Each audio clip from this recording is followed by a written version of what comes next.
O Senhor esteja convosco. Ele está no meio de nós. Proclamação do Evangelho de Jesus Cristo segundo Mateus. Glória a vós, Senhor. Naquele tempo disse Jesus aos seus discípulos: Quando o Filho do Homem vier em sua glória, acompanhado de todos os anjos, então se assentará em seu trono glorioso. Todos os povos da terra serão reunidos diante dele, e ele separará uns dos outros, assim como o pastor separa as ovelhas dos cabritos. E colocará as ovelhas à sua direita e os cabritos à sua esquerda. Então o rei dirá aos que estiverem à sua direita: Vinde, benditos de meu Pai, recebei como herança o reino que meu Pai vos preparou desde a criação do mundo. Pois eu estava com fome e me destes de comer, eu estava com sede e me destes de beber, eu era estrangeiro e me recebestes em casa, eu estava nu e me vestistes, eu estava doente e cuidastes de mim, eu estava na prisão e fostes me visitar.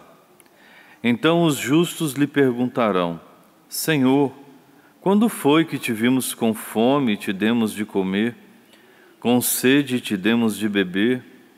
Quando foi que te vimos como estrangeiro e te recebemos em casa, e sem roupa te vestimos? Quando foi que te vimos doente ou preso e fomos te visitar?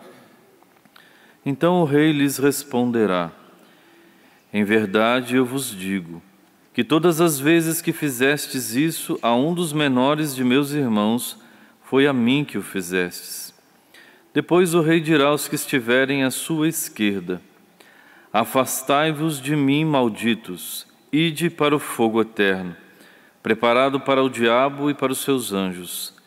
Pois eu estava com fome e não me destes de comer, eu estava com sede e não me destes de beber, eu era estrangeiro e não me recebestes em casa, eu estava nu e não me vestistes, eu estava doente na prisão e não fostes me visitar.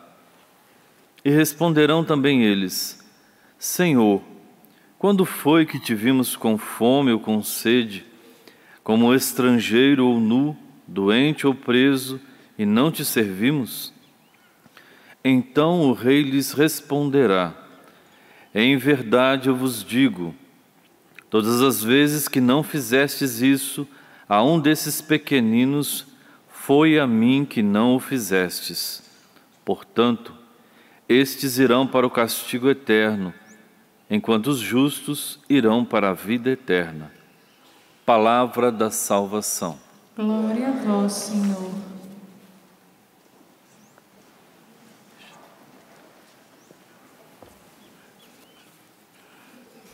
Caríssimos irmãos e irmãs em Cristo Jesus, como nós ouvimos no Evangelho há pouco proclamado, Jesus nos conta uma parábola escatológica, uma parábola sobre os fins dos tempos, exatamente para nos ensinar que no juízo final todos nós seremos julgados pelo amor, vivido ou não, em relação aos nossos semelhantes. Tendo em vista que nós estamos no tempo da Quaresma, como é importante refletirmos se verdadeiramente estamos trilhando um caminho de conversão ao amor a Deus, que se manifesta de forma concreta no amor aos irmãos, no amor aos nossos semelhantes, no amor ao próximo, e sobretudo quando este próximo é um necessitado, precisa da nossa ajuda, precisa da nossa atenção, precisa dos nossos gestos concretos de solidariedade e misericórdia. Tempo da Quaresma é tempo favorável para a nossa conversão. E por isso devemos ter diante dos nossos olhos, devemos ter na nossa mente, no nosso coração, a convicção de que nós só seremos de Deus se verdadeiramente vivenciarmos o mandamento do amor.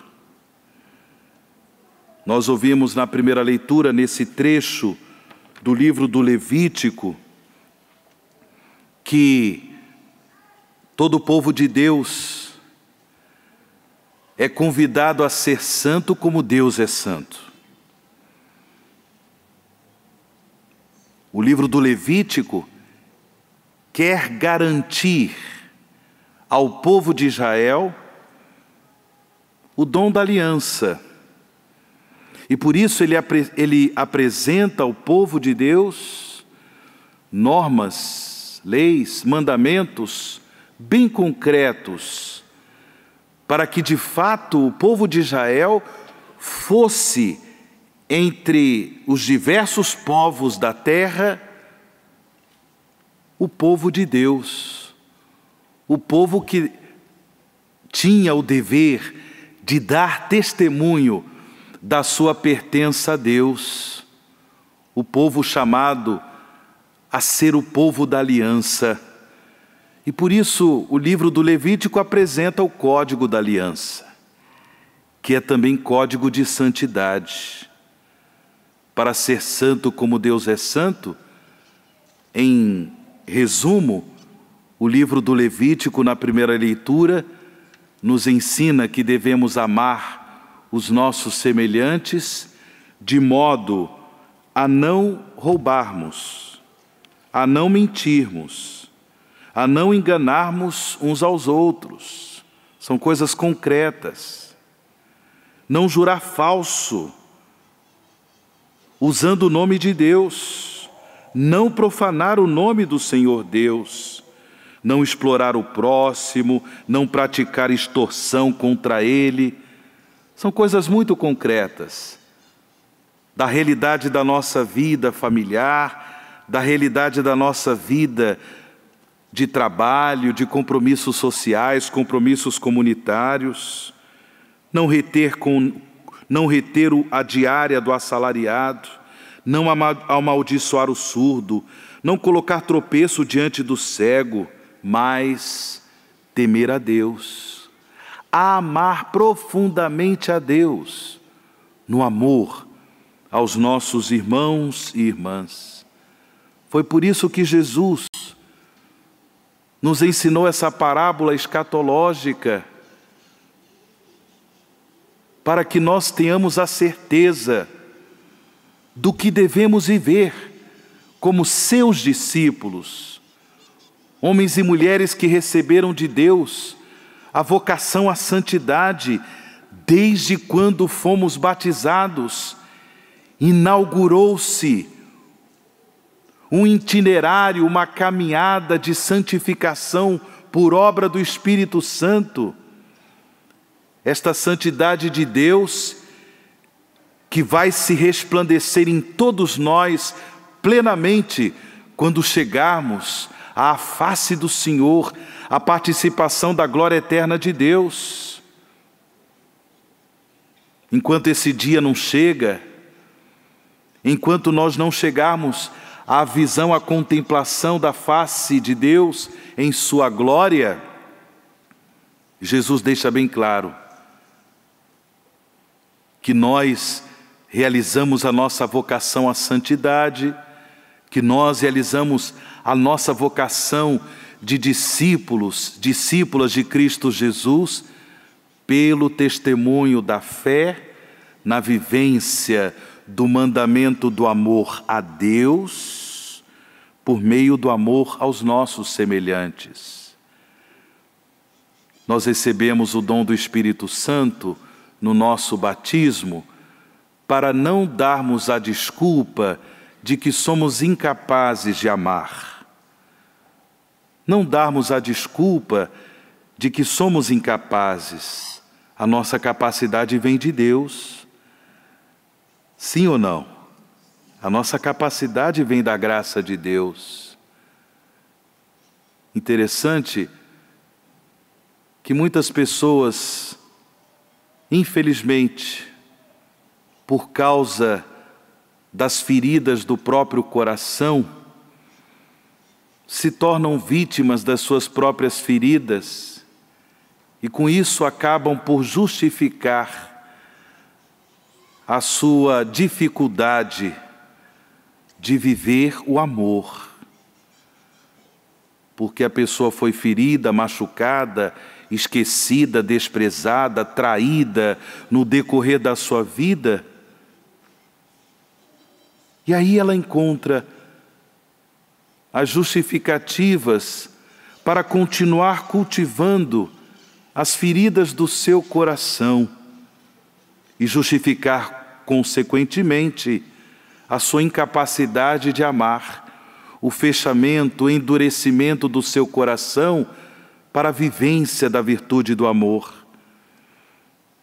Por isso, irmãos e irmãs, o tempo da Quaresma é também tempo favorável para a cura do coração, para buscarmos no Senhor a cura das feridas do nosso coração, porque fomos rejeitados, fomos deixados de lado, fomos esquecidos, fomos preteridos, fomos traídos e assim por diante.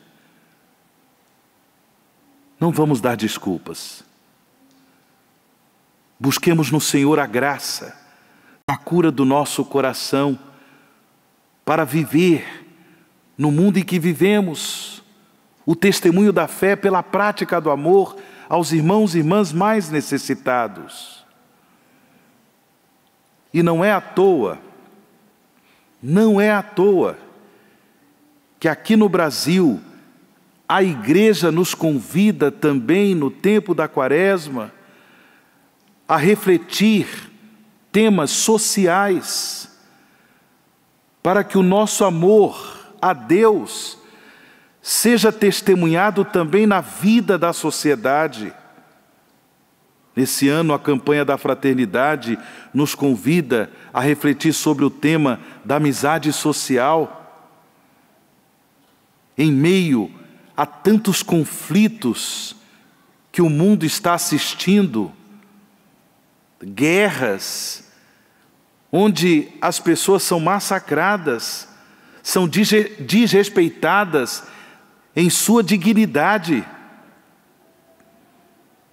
E o convite à conversão, para a vivência do amor também na realidade social, para curarmos esse nosso mundo tão violento, tão agressivo, essa violência que brota dos nossos corações feridos, machucados. Saibamos todos que antes de ser um mandamento, o amor é dom de Deus, porque Deus é amor. E Ele derrama o seu amor em nossos corações pela ação do Espírito Santo. Busquemos no Senhor a cura do nosso coração.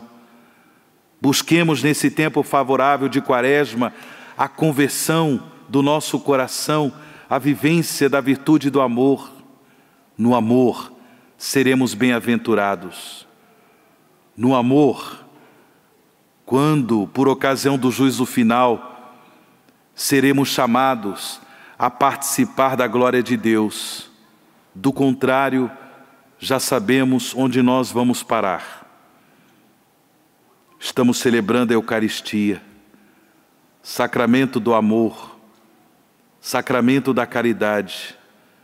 Busquemos na comunhão eucarística toda a graça, toda a força para viver no nosso dia a dia, para viver nos nossos relacionamentos, esse amor de Deus. Como Jesus nos ensinou, amai-vos uns aos outros, como eu vos amei. Assim seja.